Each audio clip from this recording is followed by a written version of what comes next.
heard back from the guy after about an hour and a half. He said he liked the sound of the music. We talked further. He sent the kind of contract. It looks good to me. I'm just kind of going over it and about to send it back.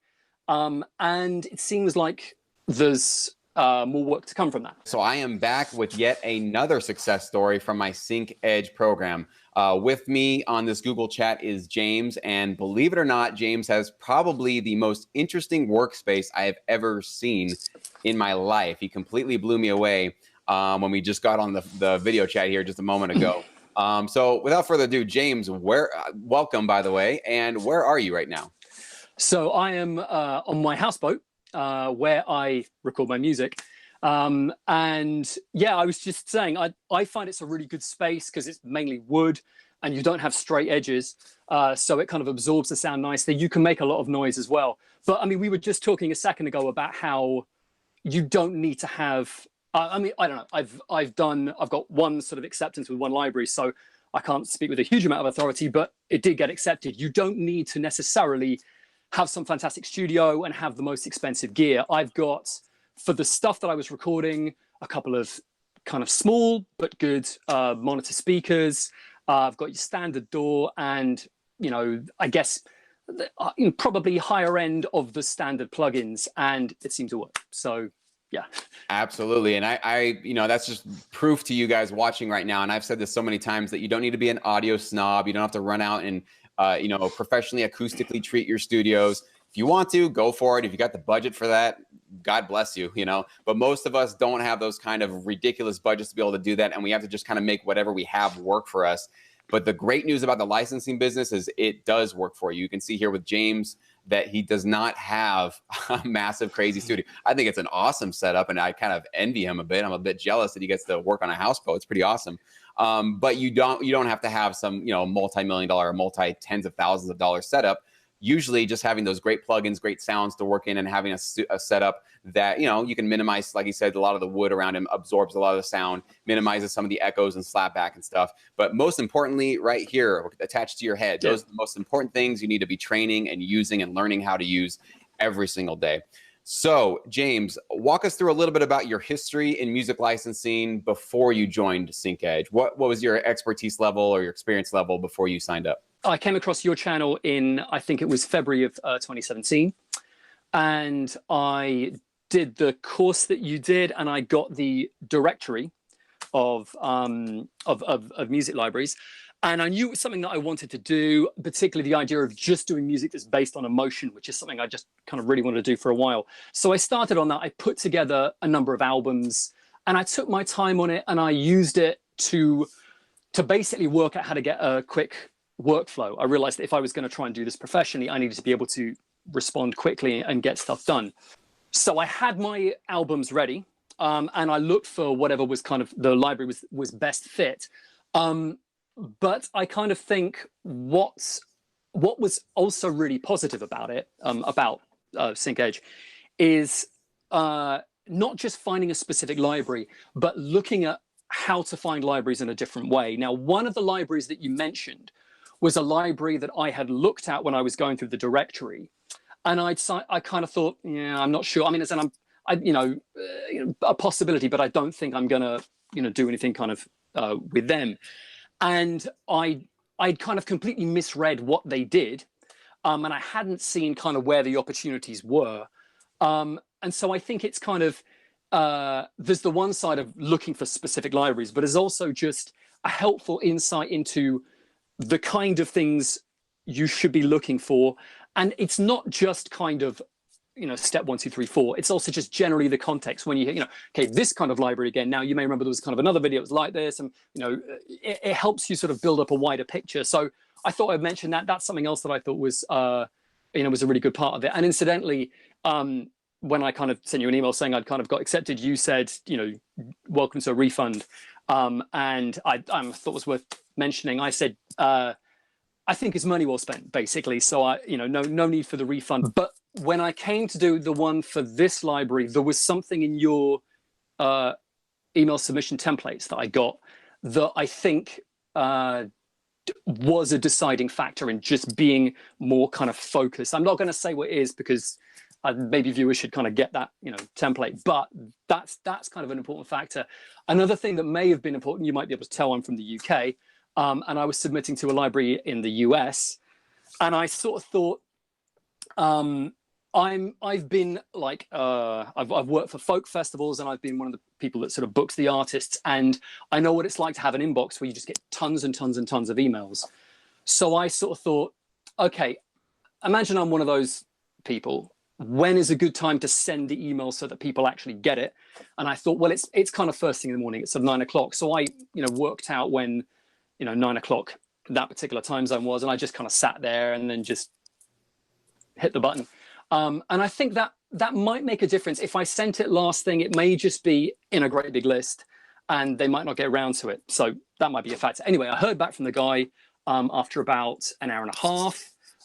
He said he liked the sound of the music. We talked further. He sent the kind of contract. It looks good to me. I'm just kind of going over it and about to send it back.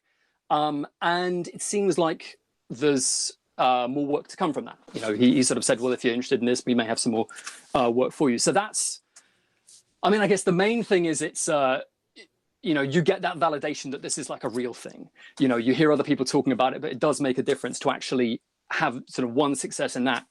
I am aware of the fact that it does seem like it's a destination, but it's actually kind of the beginning now. If you want to be on that kind of inner circle, you have to make sure that this is the point where you're easy to deal with. You really, really read the brief. I think that's another kind of really crucial thing. And you try and move, I guess, towards being in that sort of inner circle. The first thing you said, which was so powerful, is that you put yourself in the mindset of the library owner. And you literally were like, okay, what would it feel like for me if I was getting dozens and dozens of submissions every day? And what would I be feeling like on a Friday afternoon at 4:30 p.m.? Would I really want to open up my email and listen to more music and potentially have to send a rejection or just waste my time with some music that's really not ready to be licensed? And that is the powerful mindset shift that most producers need to take in order to succeed. Most producers and musicians are still stuck in their own inward focused mentality about what's in it for me. What can I get out of this? Can I get placements? They're going to love my music. My music is great. It's always narcissistically focused inward on yourself. Now, there is a time and a place for that kind of awesome energy, especially when you're creating music. That's a really great place to have that energy. But when it comes down to creating a business relationship, that's when you got to switch out of that immediately and do a 180.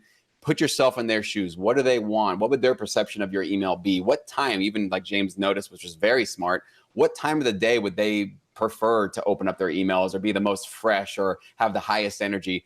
If you don't think this stuff matters, you're kidding yourself. Time and place makes a huge deal. Meeting people, networking with people, sending them emails at the right time, not sending them at 4 a.m. on a Friday night or something like that when everybody's gone, and by the time they come back, they're going to have a mountain of emails.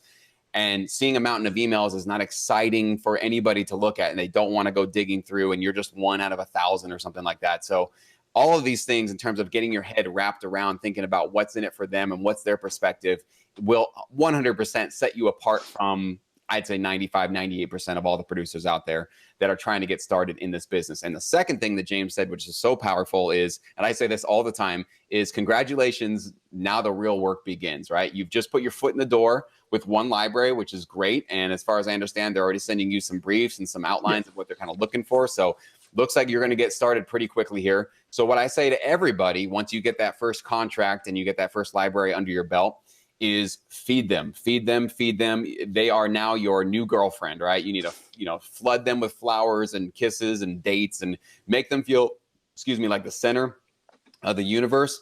And the reason why you're doing that is because you're letting them know, A, you're hungry. You're ready to work, okay? You're not somebody that's going to be picky and choose. Yeah, I don't know if I'm feeling like doing that or whatever.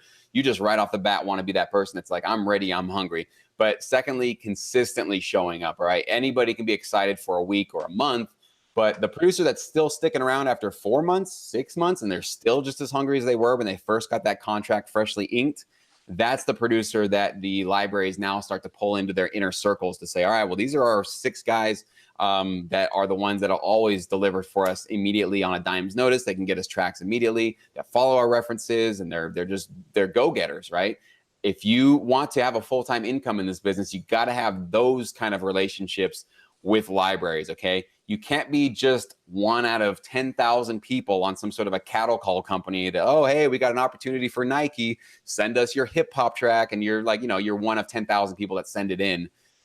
Yeah, maybe 1 out of 10,000 times you're going to get that placement, get a nice big check. Awesome. But guess what? You don't have a relationship, and you don't have ongoing work with that kind of a situation. What James is doing right now, what he achieved through Sync Edge, getting accepted by this library, is that path. It's the only path you're going to have potentially getting part-time first and then eventually full-time income down the road. So obviously you guys are seeing for yourself, this is what it takes. And obviously, and James is wise enough to know that he's going to start to get real busy here very soon.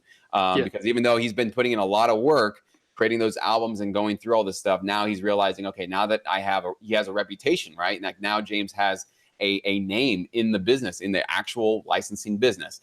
Okay, that's basically your biggest asset, is your name and your reputation. So once you get in, don't let yourself down. Don't let everybody else down and, just flake out or whatever. I'm not talking to James, obviously. I know he's not going to do that. But to everybody watching, that is the time for you to really prove yourself and show the library why they accepted you, because you're going to be that team player.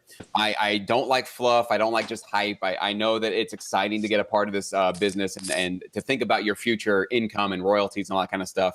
But I am one of those, like, show me the money, show me the results. Like, I need to see that people are actually getting contracts and checks, right? That's kind of the biggest thing that I measure my own success on with this. So I love seeing these kind of results. But obviously, guys, you all watching this, I don't do this for you. Like, this is not some sort of a magic pill that I give you and, hey, you're successful. James is working his butt off to do this. Okay. This is a hard endeavor to put together licensable music and to continuously crank out music. And James will learn that for himself very soon here. So don't be mistaken to think that anything that I offer is a sort of quick fix and you don't have to put that much effort into it and you're good to go.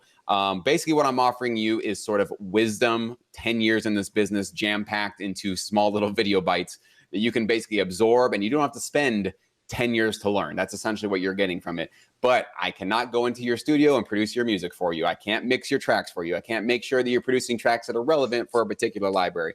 You still, even though I'm providing a lot of insight and research, just like James mentioned, you still have to make sure, is this a library you feel you'd be appropriately fitted with?